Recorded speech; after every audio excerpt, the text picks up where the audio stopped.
बिस्मिल्लाहिर्रहमानिर्रहीम। अस्सलाम वालेकुम नाज़रीन, मैं अहमद फ़वाद हूँ। आप यूट्यूब चैनल देख रहे हैं। नाज़रीन, दो ख़बरें आज की व्लॉग में आपके साथ शेयर करनी है। सबसे पहली और बड़ी ख़बर तो ये है कि नवाज़ शरीफ की जानिब से हाथ खड़े कर दिए गए हैं। ना सिर्फ शिकस्त को कबूल कर लिया गया है, बल्कि एस्टेब्लिशमेंट को भी ये पैगाम भिजवाया गया है कि भाई मेरी तो बस हो गई है, इमरान खान का मुकाबला अब मेरे बस की बात नहीं। अहम तरीन और एक्सक्लूसिव डिटेल्स हैं आपके साथ शेयर करनी है। दूसरे नंबर पर नाजरीन, मरियम नवाज़ की जानिब से अपनी हुकूमत को जाता देखकर एक और जो छोटा इकदाम है वो किया गया है, और उन्होंने इस इकदाम के बाद ये साबित कर दिया है कि कितना डर इस वक्त उनके जहनों में इमरान खान और पाकिस्तान तहरीक इंसाफ और ख़ास तौर पर पाकिस्तान तहरीक इंसाफ की अहम रुकन सनम जावेद के हवाले से है।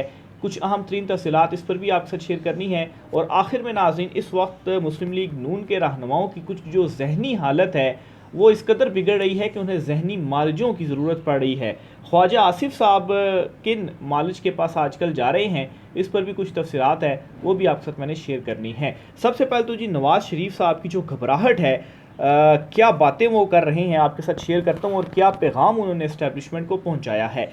नवाज़ शरीफ साहब ने कल मरी में वो मौजूद थे और वहाँ से उनका बयान सामने आया, और उस बयान की 3 इंपॉर्टेंट बातें हैं वो आपके साथ में शेयर करता हूँ। पहले तो वो ये कहते हैं, और सुप्रीम कोर्ट ऑफ पाकिस्तान को ये कहते हैं कि सड़क पर फिरते शख्स को कहा कि आओ तुम्हें इंसाफ दूँ। सड़क पर फिरते शख्स को कहा कि आओ तुम्हें इंसाफ दूँ। अच्छा, एक तो मरियम नवाज़ पहले यही बातें कर रही थी, जजिस को धमका रही थी, और अब नवाज़ शरीफ की जानिब से भी अपनी बेटी की हुकूमत को जाता देखकर उनकी जानिब से भी इस किस्म की जो बातें हैं वो शुरू कर दी गई हैं। अब इनसे कोई पूछे कि पाकिस्तान तहरीक इंसाफ को मतलब अपना ये बयानिया बना रहे हैं ना, जिस तरह से इन्होंने पहले एक बयानिया बनाया था जी कि बेटे से तनख्वाह ना लेने पर मुझे नाअहल कर दिया गया। हालांकि ये बात नहीं थी, बेटे से ना तनख्वाह ना लेने का मामला नहीं था, लेकिन इन्होंने बयानिया इस तरह का बनाया। और अब ये बयानिया इस तरह का बना रहे हैं जी कि पाकिस्तान तहरीक इंसाफ ने तो रिलीफ ही नहीं मांगा था। क्या सलमान अकरम राजा साहब की आपको दरख्वास्त याद है, जिसमें सलमान अकरम राजा साहब ने इलेक्शन कमीशन, फिर हाई कोर्ट और फिर सुप्रीम कोर्ट तक वो दरख्वास्त लेकर आए थे, और उन्होंने कहा था जी कि जो मैंने अपने कागजात सबमिट करवाए हैं, मैंने उसमें ख़ुद को पीटीआई का शो किया है, तो ये क्यों नहीं मान रहा इलेक्शन कमीशन, और क्यों मुझे आज़ाद डिक्लेयर कर रहा है। और फिर वही इलेक्शन कमीशन कहता है जी कि हमने तो पीटीआई को रोका ही नहीं था, वो बतौर जमात से इलेक्शन में हिस्सा ले सकती थी। और फिर कहती है जी कि सुप्रीम कोर्ट गलत कह रहा है, हमने उनके फैसले की गलत तशरीह नहीं की। तो ये जो सारी दरख्वास्तें थीं, सलमान अकरम राजा साहब जो कहते थे, तो इनके ऊपर क्यों जो सुनवाई है वो नहीं हुई, क्यों जो इंसाफ है वो नहीं दिया गया। चीफ जस्टिस काजी फैज़ ईसा साहब के पास भी ये दरख्वास्त गई, तो क्यों सलमान अकरम राजा साहब की जो सुनवाई थी वो नहीं हुई। तो पाकिस्तान तहरीक इंसाफ ने इस ये जो फ़ैसला आया है मखसूस नशिस्तों का, इसमें पाकिस्तान तहरीक इंसाफ ने मुतफरिक दरख्वास्त भी दायर कर रखी थी, लेकिन उन्हें उनकी जो सुनवाई है वो नहीं हो पाई। तो इसलिए बयानिया तो सरासर गलत है कि पीटीआई को रिलीफ मांगे बगैर जो रिलीफ है वो दिया गया, और सड़क से पर फिरते शख्स को जो है वो आपने कहा जी कि आओ मैं तुम्हें इंसाफ दूं। तो एक तो आप इससे अंडरस्टैंड ये कर लें कि ये ख़ुद अब जो मुसलसल इनकी जानिब से ये बातें आ रही हैं कि उसको इंसाफ दिया जा रहा है, और अदलिया ये कर रही है, मरियम नवाज़ ये कह रहे हैं, एस्टेब्लिशमेंट को पैगाम भेज रहे हैं कि खुदारा हमें जो है वो अब आप कुछ करें, हम तो अब कुछ नहीं कर सकते। तो ये तमाम तर बातें इसी वजह से की जा रही हैं क्योंकि अब ये कन्फर्म हो चुका है कि इनकी जो हुकूमत है वो नहीं बचेगी। ख़ास तौर पर चीफ जस्टिस आलिया नीलम साहिबा ने जो कल फैसला किया कि जो ट्रिब्यूनल्स हैं जो साबिक चीफ जस्टिस मलिक शहजाद अहमद साहब ने बनाए थे, उन्हीं ट्रिब्यूनल्स को बहाल करके वही जो ट्रिब्यूनल्स हैं वो केसेस को सुनेंगे, और जब आईन और कानून के मुताबिक केसेस को सुना जाएगा तो इनकी हुकूमत नहीं बचनी। फॉर्म 45 का जो मामला है वो मामला जब वो खुल चुका है, और यही इनको असल में सारे का सारा डर है। और चूँकि चीफ जस्टिस काजी फैज़ ईसा भी अक्टूबर में रिटायर होने जा रही हैं, तो जब तक वो हैं तब तक तो ये चीज़ों को शायद खींच सकते हैं कि भाई चले कोई ना कोई प्रोटेक्शन हमें वहाँ से मिल जाएगी, जैसे नोटिफिकेशन भी मुअत्तल हो गया था, लेकिन उनके बाद हम क्या करेंगे। तो इसी वजह से इनकी तरफ से ये जो बयानात हैं, और अक्टूबर का महीना है वो बताया जा रहा है, और ख़ुद ये अब कहने लग पड़े हैं जी कि जो हमारी हुकूमत है वो नहीं बचनी, और कहते हैं जी कि हमें 5 साल पूरे दिए जाएं। भाई अभी तो 4 महीने हुए हैं आपकी हुकूमत को, और आपने ये कहना शुरू कर दिया है कि हमें 5 साल पूरे दिए जाएँ। क्यों कहना शुरू कर दिया? क्योंकि इनको पता है कि हमारी ये जो जाली मैंडेट के ऊपर हमने हुकूमत बनाई हुई है ये नहीं चल सकती। फिर नवाज शरीफ साहब कहते हैं जी कि इस मुल्क के साथ जुल्म करने की क्या ज़रूरत है। अच्छा, इससे बड़ा क्या जुल्म होगा कि आपने जाली मैंडेट हासिल करके जाली फॉर्म 47 के ज़रिए अपनी हुकूमत बनाई हुई है, और जब आइन कानून के मुताबिक फ़ैसले होना शुरू हो गए तो आप कहते हैं जी कि इस मुल्क के साथ जुल्म करने की क्या ज़रूरत है। फिर वो कहते हैं जी कि फ़ैसला देने वालों को सोचना होगा मुल्क के साथ अच्छा सलूक नहीं किया जा रहा। अच्छा, मुल्क के साथ अच्छा सलूक नहीं किया जा रहा। वो मखसूस नशिस्तें जो पाकिस्तान तहरीक इंसाफ का हक़ थी, उन मखसूस नशिस्तों के ऊपर ना वो ये सिर्फ नहीं हुआ कि पीटीआई को नहीं मिली या सुन्नी इत्तेहाद कौंसिल को नहीं मिली, बल्कि वो आउट ऑफ द वे जाकर इलेक्शन कमीशन ने किनको दे दी, मुस्लिम लीग नून, पीपल्स पार्टी, इनमें वो बांट दी। यानी कि वो कहा जाता है ना कि मुर्दार भाई का गोश्त खाने के मुतरादिफ।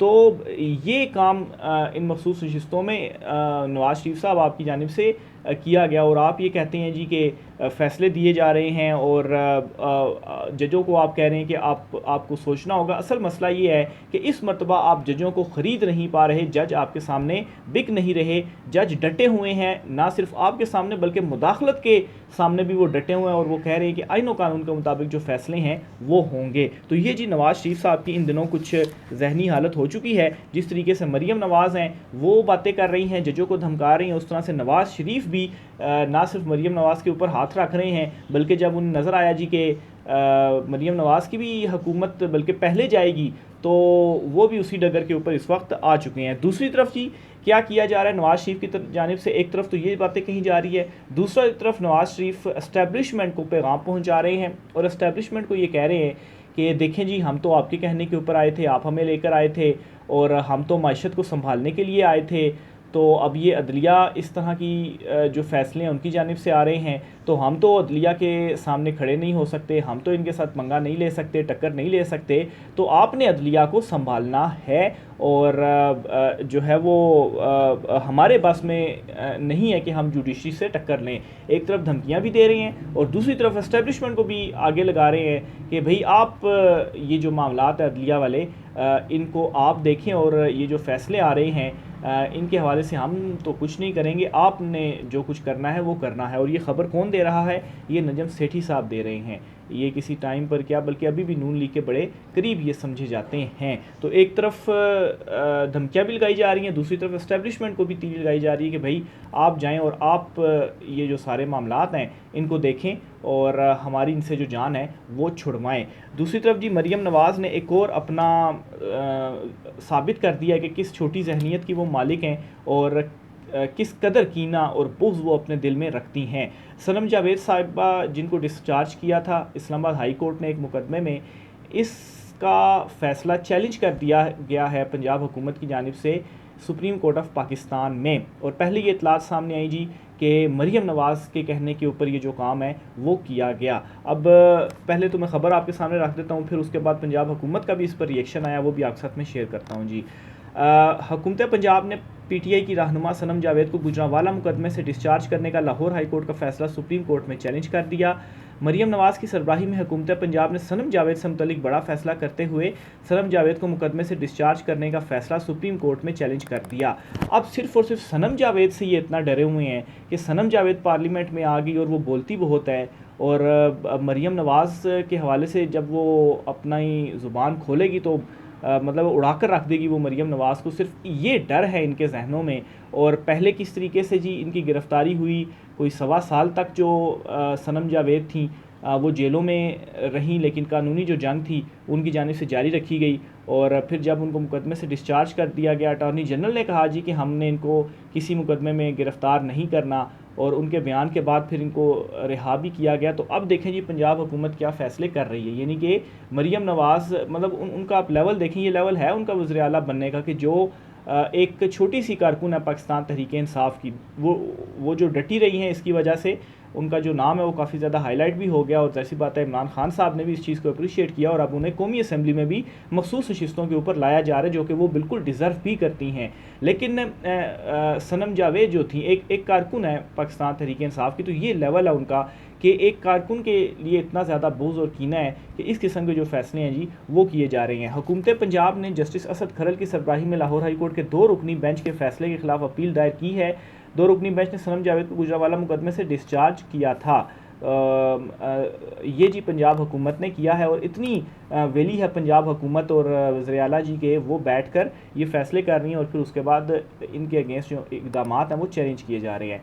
दूसरी तरफ जी जो वज़ीर आला पंजाब के का दफ्तर है जी, वहाँ से भी बयान सामने आया है, और वज़ीर आला पंजाब मरीम नवाज़ के दफ्तर की जानिब से वजाहत कर दी गई कि सनम जावेद को गुजरांवाला केस से डिस्चार्ज करने के फ़ैसले के ख़िलाफ़ अपील में दफ्तर का कोई अमल दखल नहीं है। अच्छा, एक तरफ जो है वो चैलेंज भी किया जा रहा है, और दूसरी तरफ जब वो ख़बर बाहर निकली और ब्रेक हुई तो उस पर फिर तरदीद भी आ रही है जी कि हमारे दफ्तर से कुछ नहीं हो रहा। अगर आपके दफ्तर से कुछ नहीं हो रहा तो कौन इतना ताकतवर है कि अटॉर्नी जनरल साहब बयान देते हैं और उसके बाद सनम जावेद रिहा होती हैं, और फिर उसके बाद ये फैसला खुद ब खुद ही जो है वो चैलेंज कर दिया जाता है सुप्रीम कोर्ट ऑफ पाकिस्तान में। तो किसको बेवकूफ़ बनाने की कोशिश है? बहरहाल लगे रहें, ठीक है, लेकिन अवाम जो है वो समझ चुकी है, और वो अब आपके इन छोटी हरकतों से बेवकूफ़ बनने वाली नहीं है। मुस्लिम लीग नून के जो कुछ सीनियर रहनुमा हैं, उनकी जहनी हालत आजकल कुछ ठीक नहीं लग रही। शौकत बसरा साहब ने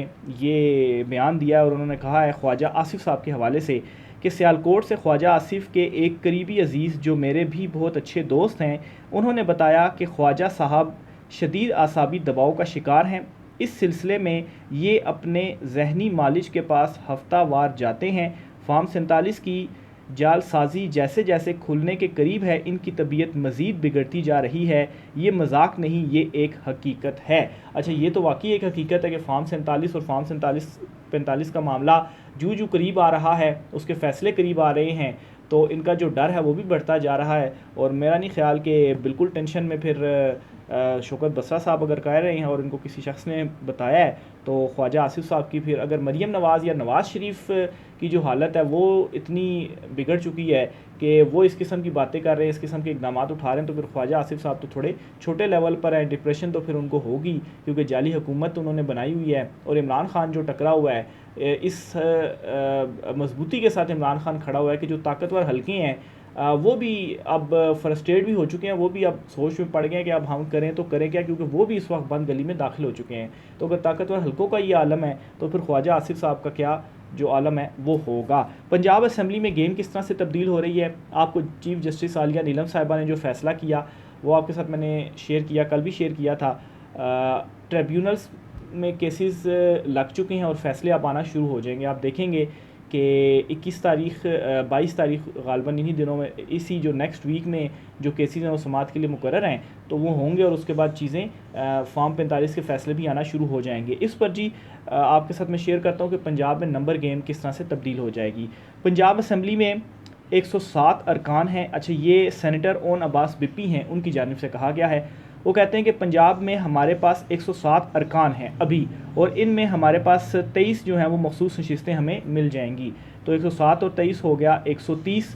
फॉर्म 45 के मुताबिक ट्रिब्यूनल से हमें कम अज़ कम 40 सीटें मिलने जा रही हैं, और इन 40 की बुनियाद पर 9 मखसूस नशिस्तें और मिल जाएंगी, यानी कि 50 इसको मज़ीद कर दें, तो 130 और 50 हो गया 180। इस तरह हमारे पंजाब असम्बली में 180 नशिस्तें हो जाएंगी। और ये जो 40 वो बता रहे हैं ना, ये वो हैं जिन पर पाकिस्तान तहरीक इंसाफ बिल्कुल श्योर है और कन्फर्म हैं तो इससे कहीं गुना ज़्यादा, लेकिन वो फिर जो ट्रिब्यूनल्स में बिल्कुल क्लियर केसेस हैं, ओपन एंड शट केसेस हैं, वो 40 हैं, तो इस वजह से उन्होंने 40 के हवाले से कहा।